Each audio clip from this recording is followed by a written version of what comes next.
Mo kí ẹ̀yin èèyàn wa lẹ́ẹ̀kan sí ní gbogbo ìgbà ni wọ́n sọ fún wa pé nobody is coming to fight your own fight. You have to fight your own fight, and that is exactly why we are doing what we are doing to educate millions of Yoruba people on the reason why Yoruba nation needs to go. Now, I want you to take a look at this particular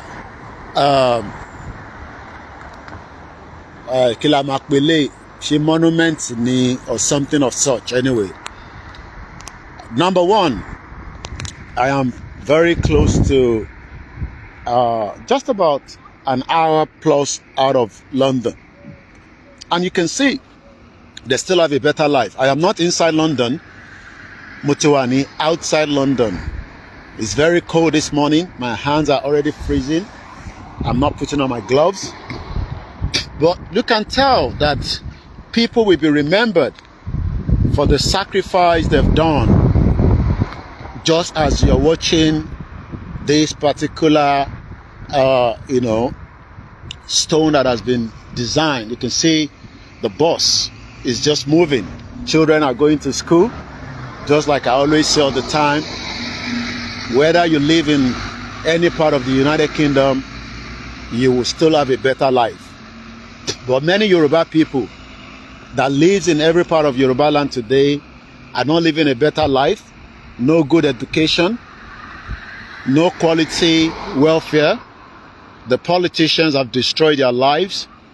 APC, criminals, PDP, 419, all the political parties have destroyed millions of indigenous people. They've not been given a better life.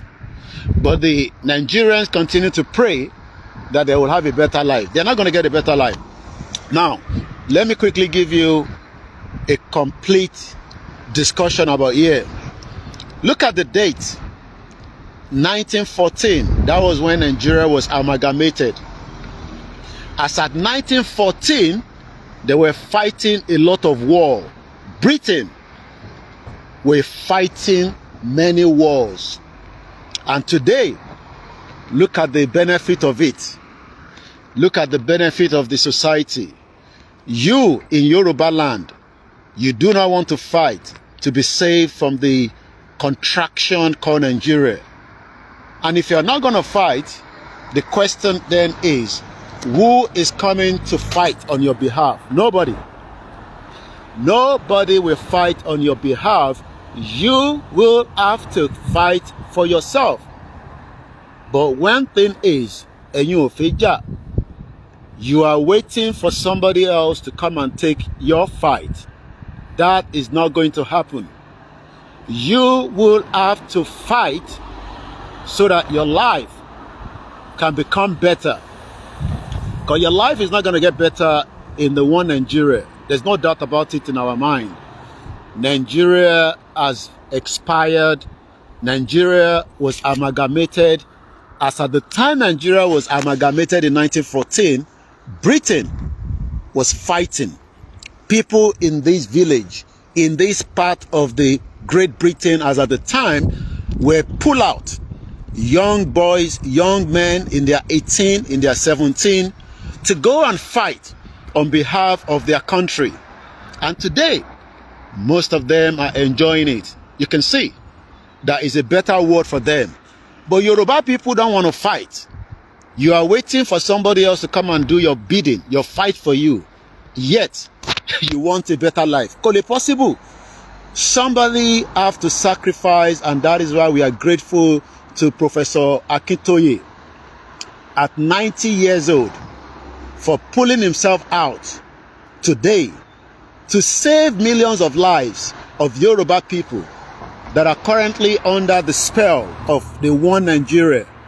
From the memory that we are listening to on this broadcast on the 3rd of April in Cranfield, just about almost an hour and a half drive from London.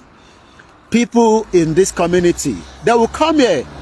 What mama say, ibelo mama rubo, fún àwọn tí wọ́n sacrifice fún ìran wọn. ẹ jẹ́ kí n sọ Yorùbá díẹ̀ but nísìn táwa náà sọ pé ẹ jẹ́ ká dìde kí ayé wa náà lè better ká lè ní better life so that a ní need láti máa wá sílùú òyìnbó just like many of you today wants to come and study work ṣe rí gbogbo àwọn tí ẹ̀ ń rí tí wọ́n ń gbádùn léni nísìn àwọn ọmọ tó ń lọ sí school yìí àwọn ilé ló jìyà fún wọn gbogbo àwọn tẹ́ ń rí léni tí ẹ̀ ń rí tán wọnú school bus yẹn lọ nísìn ẹ rí wọn bá ṣe wọnú bọ́ọ̀sì lọ wọ́n ń sanwó bọ́ọ̀sì ṣe rí bọ́ ṣe ń wọlé lọ yẹn àwọn ò kí ń sanwó bọ́ọ̀sì student ò kí ń sanwó bọ́ọ̀sì àwọn tó jà fún wọn làwọn eléyìí ní 1914 ní 2025 nísìn àwa kan náà ní ẹ jẹ́ ká dìde ká jà fúnra wa ẹ jẹ́ ká dìde ká jà fúnra wa ẹ̀ ń takò àbí bẹ́ẹ̀ kọ́ ẹ ní ẹ̀fẹ́ bẹ́ẹ̀ ìyà máa jẹ wá ìyà máa jẹ gbogbo wa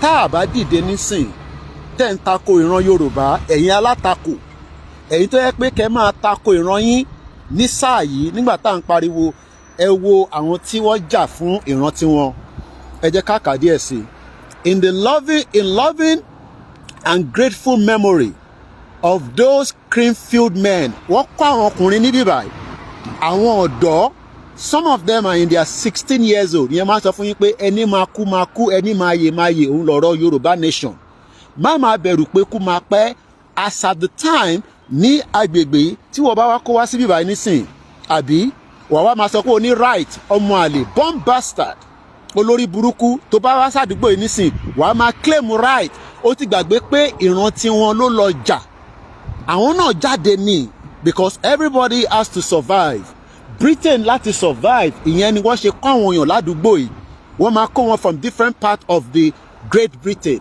ìyẹn la ṣe ń sọ fún gbogbo ẹ̀yin tẹ́ wà nílẹ̀ Yorùbá náà ẹ̀yin náà ẹ lọ dira nítorí pé a máa nídìí gbogbo ọmọ Yorùbá from every part of Yorùbá land ẹ sáré bá mi share program yìí it's very cold I want me free but we have to do what we have to do now look at the message again ní 1914 nígbà yẹn ni wọ́n fẹ́ amalgamate Nigeria Britain was fighting the Great War sórí pé ogun lọ́kọ̀ síbẹ̀ yẹn WAR I can zoom it if you want me to but I'm sure you can see it mo ti ya picture ma send it sí later mo wà ní Cranfield àwọn ará àdúgbò yìí níjọ́ náà lọ́hùn ni wọ́n kó lọ pé ẹ wá lọ jà fún ìran yín ẹ wá lọ jà fún ilẹ̀ yín ẹ wá lọ jà fún future àwọn tí wọ́n máa wá lẹ́ni bíi Koikimedia àtàwọn ọmọ Yorùbá àtàwọn tí wọ́n wá láti other countries ìjọ kan náà àwọn kan náà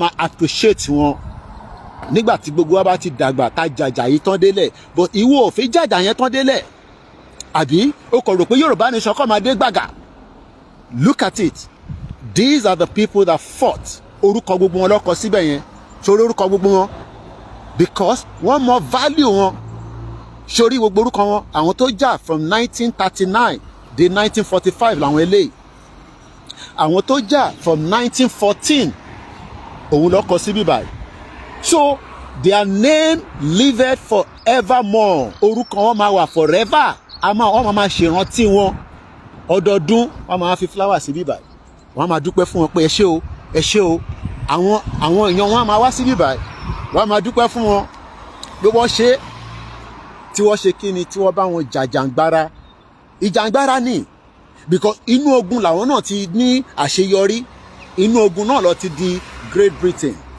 ìwọ tó ń takò Yorùbá nation mo tún bí ẹlẹ́ǹkan sí kí ni Yorùbá nation ṣe fún ẹ kí ló dé tó ń takò kí ló dé tó jẹ́ alátakò mo kí ẹ brọ́dà mi Fẹ́mi mo rí ẹ ń bẹ̀ Táíwò Kíkẹ́ Fásọmí mo kí gbogbo ẹ̀yin èèyàn mi o èmi ni máa kọ́kọ́ fi mídíà mi máa fi báyé Nàìjíríà jẹ́ from top to bottom kò ní dá fún gbogbo nǹkan pè ní Nàìjíríà ilẹ̀ Yorùbá nílẹ̀ wa kò ń ṣe Nàìjíríà a gbọ́dọ̀ exit ṣé wọn náà rí sori pé àwọn èèyàn jà wọ́n kú àwọn èèyàn kú àwọn tó kú làwọn tá à ń sọ yìí ṣòwárà àwọn ọmọ wọn nísìn wọ́n ń gbádùn ayé sori wọ́n ń gbé life sori wọ́n ń gbé life tó dáa ìwọ wà nínú Nàìjíríà ó gbé life tó dáa òun náà fi jà fún ẹ wọ́n máa padà kú náà nínú Nàìjíríà nìkan Nàìjíríà ní value kankan fún ẹ sori gbogbo àwọn tó ń wò lé ní nísìn àwọn òyìnbó yìí kò ní yé wọn tèmi ṣe but ó yé mi torí pé ìjọ kan àwọn náà dìde ọjà fúnra wọn. You can see it right there ẹ jẹ́ kí n zoom ẹ̀ mo ń bọ̀ ẹ ṣe sùúrù ẹ̀yin tẹ́ wà lórí YouTube mo gbọ́dọ̀ zoom ẹ̀ mo ń bọ̀ ẹ jẹ́ n zoom ẹ̀ ẹ má bínú ẹ jẹ́ ká zoom ẹ̀ díẹ̀ ká kọ́ zoom no continue má tí ẹ má bínú ṣẹ́rí kò ń ṣe pé irọ́ mo pa you can see the date there ṣẹ́rí pé mo ti zoom ẹ̀ wọlé 1914 that was when Nigeria was amalgamated. As at that time, Britain ń ja ogun rẹpẹtẹ káàkiri gbogbo àgbáyé olè ni wọ́n máa ń jagun káàkiri ni. You can see there 1914 to 1919 àwọn kan jà wọ́n tún wá kọ́ àwọn míì from 1939 ní agbègbè táwa ìlú ń pè ní Cranfield sotiri. So ìwọ tó ń tako ìran ẹ túbọ̀ máa tako ìwọ tó ń tako olóyè Ìgbòho túbọ̀ máa tako àfi tó bá jẹ́ pé olóyè Ìgbòho ń ṣe fún rẹ̀ nìkan àfi tó bá jẹ́ pé bàbá Akíntóyè ń ṣe fún rẹ̀ nìkan àfi tó bá jẹ́ pé Koikimedia mò ń ṣe fúnra mi nìkan èmi ni máa ṣe awareness láti yọ ẹ̀mí yín kúrò lára Nàìjíríà because ẹ fẹ́ jẹ́ kí ẹ̀mí yín kúrò lára Nàìjíríà iṣẹ́ tèmi ni pé kí n yọ so ẹ jẹ́ kí n wá sínú bẹ̀ mo kí gbogbo alẹ́ nǹkan ṣe very cold outside London man tutù but it is what it is we have to do ṣe rí gbogbo àdúgbò bó ṣe rí bó ṣe jẹ́ kí gbogbo ẹ̀rí náà lélẹ̀ yìí bó ṣe jẹ́ kó rí ní ẹ jẹ́ ká wo ohun tó kọ sí bíbá ṣé o tún rí lẹ́ǹkan ṣe Bedfordshire níbi tí mo wà yìí ibi tó ń pè ní Bedfordshire lélẹ̀ ṣorí pé ogun ló ń jà ogun ní ilé ayé ogun ní ó máa ja ogun títí kò yẹ yín nísìn ọlọ́run já ayé ọlọ́run já arógun shut up ẹ ti wà nú ogun ṣé wọn náà rí gbogbo ohun tó kọ sí bíbá 16th century ilẹ̀ Yorùbá náà ti ń bẹ o as a 16th century ọmọ àlè kan wọ́n sọ fáwa pé ká keep one Nigeria ṣorí kórí ẹ̀ ò pé torí ẹ̀ bá pé ni àwọn ṣorí gbogbo bíbá tó ń rí nísìn they have been put eléyìí nísìn the swam yìí nísìn I'm sure pé tá a bá lọ wo ibi tó wà ní bíbá a máa rí ìgbà tó ti dá sílẹ̀ ṣorí building tó ń wò yẹn ìwọ náà wo gbogbo ẹ̀ bó ṣe lọ St. Peter's and St. Paul's Church Captain Swaby Grave the Swan pub yẹn ló ń wò yẹn o pub yẹn ló ń wò yẹn o ọmọ àlè pub yẹn ló ń wò yẹn ó sì wà òun lélẹ̀ òun lọkọ sí bíbá Court Road yẹn ni mo wà yìí ṣòtiri ṣorí Court Road òun lélẹ̀ ṣorí òun ló ń pè ní ṣorí Court Road yẹn lélẹ̀ ṣorí can you see it Court Road ìbíbà ló ń pè ní Court Road òun náà nìyẹn nígbà yẹn gbogbo development báyìí ò sí but nígbà tó ti lọ jagun káàkiri tó ti jalè káàkiri development dé bá bíbà ṣé wọn náà ṣe rí gbogbo development bó ṣe dé bá so bí development náà ṣe máa dé bá ilẹ̀ Yorùbá nìyẹn sórí gbogbo tó ń rò pé ó smelly yẹn kò wá òkè yẹn a máa transform èmi àti ìwọ náà lájọ máa ṣiṣẹ́ yẹn gbogbo wàhálà táwa ń ṣe labroad àwa máa padà wálé àwa jọ fọwọ́ kun gbogbo iṣẹ́ ta ló ń ṣe ní Oman ní Qatar ní Cairo sórí church yẹn nísìn mo mọ ibi tí church yẹn wà òkè òun nìyẹn church yẹn lòun wò lọ́nkàn yẹn ṣòtìrí St. Peter's and St. Paul's ní abúlé lè bíbá yìí o sórí bus bó ṣe rán lọ Cranfield ní abúlé ilé òun ṣe London o àwọn tó ń gbé ní Bedfordshire àwọn tí mọ ibi tí mo wà àwọn tó ń gbé ní outside London ó ti yé wọn o gbọ́dọ̀ ní mọ́tò but kò wá ń ṣe pé dandan gbọ́dọ̀ ní mọ́tò àwọn èèyàn sì ń travel sórí Baptist Church Cross Key Clubs àbí pub and all this is the reason why ta ṣe ń sọ fún ìran Yorùbá pé kí ni nǹkan tó ṣe ń tako Yorùbá nation kí ni reason tó ṣe ń tako kí ni Yorùbá nation ṣe fún ẹ o nífẹ̀ẹ́ you wanna die for Nigeria you go die for nothing all these are things that have kept sotiri gbogbo ẹ you can see it in town àwọn náà ìyà ń jẹ wọ́n nígbà kan èlé lọ fi ń pump omi jáde you can see it and today omi wọnú gbogbo nulẹ̀ kọ̀ọ̀kan everybody is living a better life this is why we are saying let us every year they will come here they will appreciate everybody that died that sacrificed their lives people must die for the next generation to have a better life but many people have died in Nigeria and Nigeria will still never be a great place and this is the reason why some of us are saying enough is enough. Nigeria will be destroyed. Nigeria will go down. It is the last British Empire, and we will make sure we create awareness, educate many of you to understand the truth and nothing but the truth. My name is Olayomi Koiki. This is just one out of many places that I have visited very soon. More of it will be coming on our timeline. But for now, I thought it's worth for you to know that people sacrifice. Somebody called me about this location. Moni mo gbodo wa ri. Anything that has to do with 1914, it is something that I'm always excited to go and see myself. So tó bá sọ fún mi pé ibi kan wà tí 1914, some of you might not even believe it. You might say it's a lie. Look at the church. Look at the church there.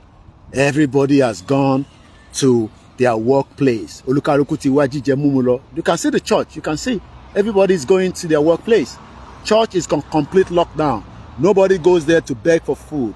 It is only in the zoo country or the jungle, because I think I have zoo. One day you will understand why Yoruba people. Oh, look at that.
Okay, má bínú, sorry about that.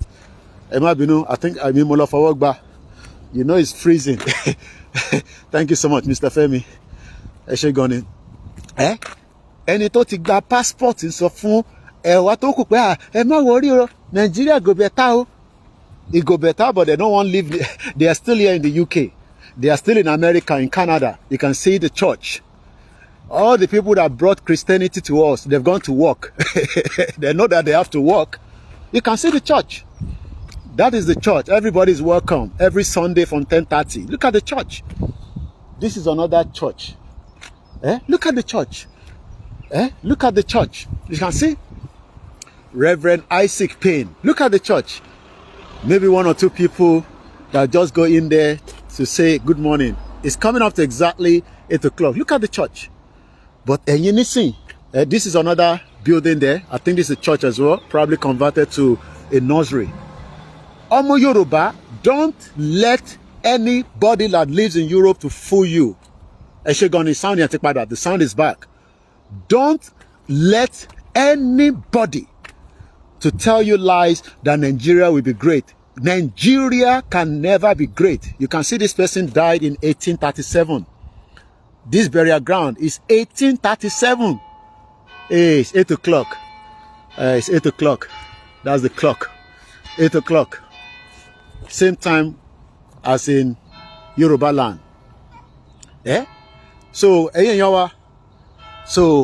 this is why we are saying there's a school here.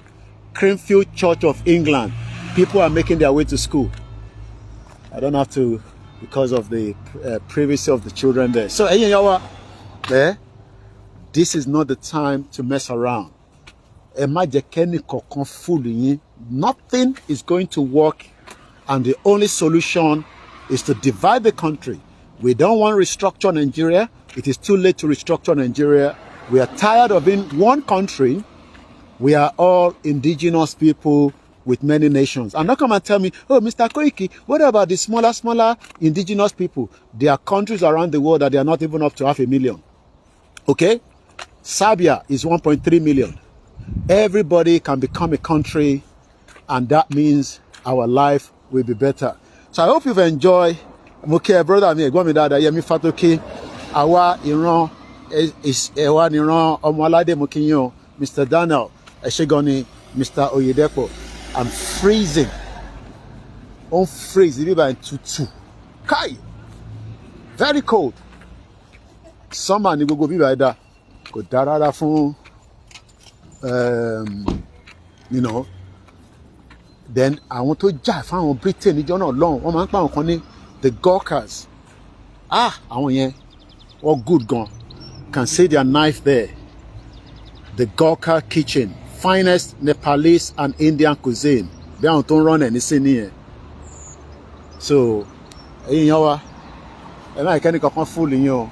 So mo kí gbogbo alẹ́ nǹkan sí àṣírí wa bò. Remember to support. This is the month to support Koikimedia. Mo dúpẹ́ lọ́wọ́ èèyàn kan. They must have watched my program yesterday. They sent 2,000 naira. Mọ how big that 2,000 naira means to me. At least èyí tẹ́ bá wa dá sí. Èyí tẹ́ tí dá sí mo mọ̀ pé everybody has a lot of projects. But you need this media to keep the fire burning. This is not the time to slow down. This is the time to increase the tempo. This is the time to add more to what we are doing. A support to our Eranwalowo before we will be traveling to Africa, where we will continue the campaign and the journey of Yoruba Nation. Let me show you one more time, the area. Very beautiful area. I love when I come to places like this to show you how it is. London. This is not the London that I normally see every day, but look at it, very clean. Beautiful, clean, pa. Look at their own bus stop. The only difference is that a lot of people do not get enough jobs in this kind of area. So most of the time, is like maybe the factory or it's not like London where there's opportunities open. But notwithstanding, people are still living in this kind of areas. Life goes on. So Lagos State. Not everybody in Lagos State wants to go and live in Kwara. Vice versa. We need to fix the problem in all Yoruba land. We don't want people to be moving like, cause opportunity ni Kogi State motion logbe ni Ekiti. No. You just have to look at it as, okay, opportunity wa, but mo fe lo explore. I can move down here, but I will have to weigh the option. She Inowa, yes, Inowa. Show me what, yes. She Titi wa, yes. All these will be the first factor to move into this area. And then I will now start deciding what job am I going to do. She mo fe lo ṣiṣẹ́ ní school as a cleaner. She mo fe lo ṣe carer. She mo fe ṣiṣẹ́ lọ hospital. Or she mo fe that business mi sílẹ̀, African business tí mama tajà fáwọn èèyàn. All these will then be determined as you go on. Àwọn ní taxi wọn lélẹ̀. Mọ́tò tó ń lọ lẹ́yìn yẹn. These are their own taxi. So, and at the end of the day, I can live here because it's going to be much cheaper than living in London. House rent to be by anything, Oshiwa cheaper than London. So I got to go now because my hands are really freezing. That is how far I can take you this morning. I hope you've enjoyed, the transmission as usual on the Koikimedia network, bringing the word. There's a petrol station there. So everything is available. So, some of them doesn't want to live in London because London too are too crowded. Just the same way we have Lagos State with about 18 million people. It's too much. That's like another country of its own. But many Yoruba people seems not to understand why we are fighting to get our country. Àwọn tó ń gbé labroad ó ti sú wa àfi gbé labroad mọ́. We have loved living here.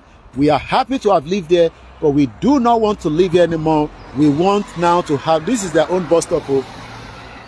Don't worry, I drove down here, so I'm not going to go on the bus because it's too far for me to be going on the bus to come here. So mo níyàn to drive me wá. They're waiting for me now to finish so that we can move to the next place. So mo kí gbogbo alẹ́ nǹkan sí o. Adélè lérí lágbára Ọlọ́run àní ṣe lásán. Ẹ bá mi share ilé náà láti sọ fún àwọn ọmọ Yorùbá pé ha Koiki tún gbé wa lọ síbì kan wọ́n níná níbẹ̀. Omi ṣiṣẹ́, everything is working. That is their own bus stop. You can see their council. Central Bedfordshire Council is responsible for this particular location. Many places in Yoruba land today, over 191 local government, nothing seems to be working and nothing is going to work. And that is why we must now make up our mind. Do we still want to remain one Nigeria, or do we want to have our own independent Yoruba country? Having our own independent Yoruba country is in the interest of every one of us. I just want you to see my hat now, but it's too cold. I'm really freezing now. I need to go and have my hot chocolate.